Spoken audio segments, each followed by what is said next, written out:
नहीं जानता कि ये हमारे पूज्य देवता शंकर जी का दिव्य धनुष है। इसे तोड़ना तो क्या, हाथ लगाना भी पाप है। मैं वो रावण हूँ जिसकी स्वयं भगवान शंकर भी प्रशंसा करते हुए नहीं सकते।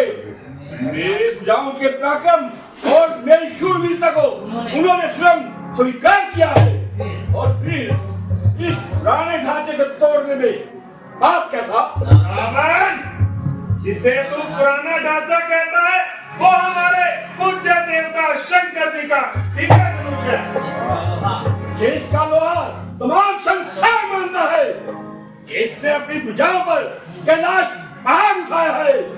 नाग, चित्र, गंधर्व, देवता जिसके नाम से भय खाते हैं, जिसके चलने मात्र से पृथ्वी थर-थर कांपने लगती है। रावण की शक्ति की तुलना करता है बाणासुर। रावण, मैं भी जानता हूँ कि तू योद्धा है, पर याद रख, आज या तो रावण होगा या बाणासुर। यदि रावण का सामना करना है तो ले, पहले तो इस धनुष का चिल्ला चढ़ा, और अगर तेरे से ये कार्य नहीं होता तो देख मैं कैसे क्षण भर में इसे चूर करता हूँ। मूर्ख, मैं भी इसे तोड़ सकता हूँ, परंतु नहीं, मैं अपने पूज्य देवता की वस्तु को अपमानित नहीं करूँगा। बाणासुर भगवान शंकर के इस दिव्य धनुष को यदि उसका ही कोई परम शिष्य भंग करता है तो इसमें महादेव का कौन सा अपमान होता है? रावण, तेरा ऐसा करने से गुरु और शिष्य का नाता टूट जाएगा, टूट जाएगा, टूट जाएगा। क्या कहा? गुरु और शिष्य का नाता टूट जाएगा? गुरु के प्रताप के सिवा मेरे पास वो रखा भी क्या है? सीता को तो मैं फिर भी हासिल कर सकता हूँ, करूंगा भी, लेकिन गुरु का प्रताप दोबारा नहीं मिल सकता। नहीं, नहीं, इसलिए मैं शिव धनुष को कदापि नहीं तोड़ूंगा। मैं वो रावण हूँ जिसे जान तक जमाना है, यही कर सकता हूँ सीधे। तुझे लंका जाना है। शक्तियां इकट्ठी न हुई तो पृथ्वी पर से सदा के लिए उनका अंत निश्चित है, परंतु उन सबको इकट्ठा करने के लिए एक दिन का समय तो जरूर लगेगा। राम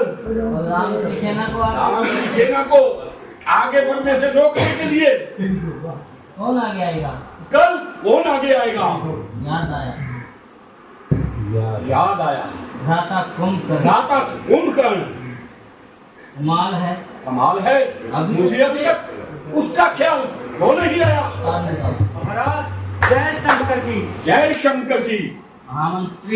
महामंत्री दसों दिशाओं में हमारे अग्रगति दूत भिजवा दो, और सभी असली सरदारों को हमारा संदेश भिजवा दो कि कल तक सभी अपनी समस्त शक्तियों के साथ लंका में इकट्ठा हो जाए। यदि ऐसा नहीं हुआ तो पृथ्वी पर से सदा के लिए उनका अंत निश्चित है। ठीक है महाराज, मैं अभी जाता हूँ और दूतों को भिजवाने का इंतजाम करवाता हूँ।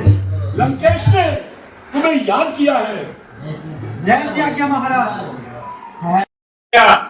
लंका वह महाराज लंकेश तो सह कुशल से हैं। महाराज लंकेश तो सह कुशल से है, परंतु लंका पर युद्ध के बादल मंडरा रहे हैं। क्या कहा? लंका पर युद्ध के बादल? कहाँ हो रहा है युद्ध? महाराज नरवे वानरों ने लंका को चारों तरफ से घेर लिया है। क्या कहा? वानरों ने? पर वानरपति बाली से तो हमारी संधि थी। परंतु महाराज बाली तो सिधार गए, उनकी जगह अब उनका छोटा भाई सुग्रीव वहाँ का राजा है। या नहीं, महाराज जय श्री कृष्ण। महाराज जय शंकर की।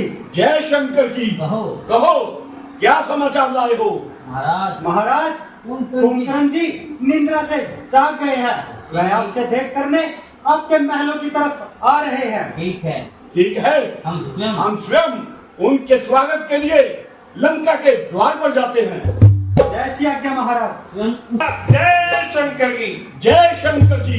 भैया मैंने जागते ही आपके विषय में और लंका पर युद्ध के बादलों के विषय में जो कुछ भी सुना, क्या वह सच है? ओंकार, तुमने लंका पर युद्ध के बादलों के विषय में जो कुछ भी सुना वो बिल्कुल सत्य है, परंतु तुमने हमारे बारे में क्या सुना? यही कि आपने काम वासना के अधीन होकर साक्षात जगदम्बे रूपी सीता का हरण कर लिया। कौन कहता है कि हमने काम वासना के अधीन होकर सीता का हरण किया है? हमने तो अपनी बहन शूर्पणखा के अस्तित्व का बदला लेने के लिए सीता का हरण किया है। क्या कहा? मानना लंका की दाग और ज्यादा हो जाती। भैया भैया भैया हमने भी तो नारी के अपमान का बदला नारी से लेकर अयोध्या वालों को के ग्राम बहुत में अच्छा चला गया सिखाया। तो उस ऋषि का दिया हुआ श्राप सत्य होने जा रहा है। का साथ देकर अनैतिक कार्यों को बढ़ावा दे रहे हैं भैया। नहीं मेरे भैया, तुम्हें तो मालूम है कि मैं अनैतिक बात को पसंद नहीं करता मेरे भैया। इस समय भी महाराज लंकेश को इस बात का आभास करवा कर ही आ रहा हूँ। पर बात रही धर्म की परिभाषा प्रत्येक व्यक्ति विशेष के साथ बदलती रहती है मेरे भैया।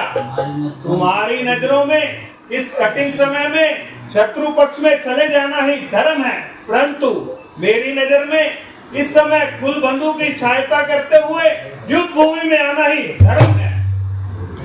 भैया तर्क में तो आप हमेशा से ही विजयी रहे हैं, और मेरी इच्छा थी कि आप युद्ध में भाग ना लेते। भैया ओ मेरे प्यारे भैया, अब अधिक देर न करो। ऐसा न हो कि मैं तुरंत भी शत्रु पक्ष समझ बैठूं। जाओ अपने राम को भेजो, बोलना तुम पर मुझे डर रहा है। ठीक है भैया। आज मैं तुझे बताऊंगा किसी नारी का अपमान कैसे किया जाता है। बस खबरदार कुंभकर्ण, आगे पाँव ना बढ़ाना। मैं काफी देर से तेरा इंतजार कर रहा था और महाराज को दिए वचनों का पूरा करने का बेसब्री से इंतजार कर रहा था। ये बातें बनाना छोड़ दे। बातें नहीं, हकीकत है हकीकत। हो क्या तुम ही रघुकुल नंदन हो, रावण से वध करने वाले, क्या तुम ही जानकी जीवन हो। हे सुंदर श्यामल शरीर रण लड़ने योग्य नहीं, हे राम तुम्हारी मधुर मूर्ति सचमुच वध करने योग्य नहीं। हे कुंभकर्ण, इन बातों का तुषार न शोभा देता है, रण में बातें करने वाला कायर बुद्धिल कहलाता है। लंका के यदि वीर हो तुम तो ममता छोड़ो प्राणों की, लो संभलो वर्षा होती है दशरथ नंदन के बाणों की। आजान बाहु का बाण युद्ध पर कब देखे ही बन आता है, लेते और चढ़ाते हो क्रियू यह समझ नहीं पाता है। एक बार को तुक दिखला डालो अपना, मैं तुम्हें पकड़ने आता हूँ, तुम बाण चला डालो।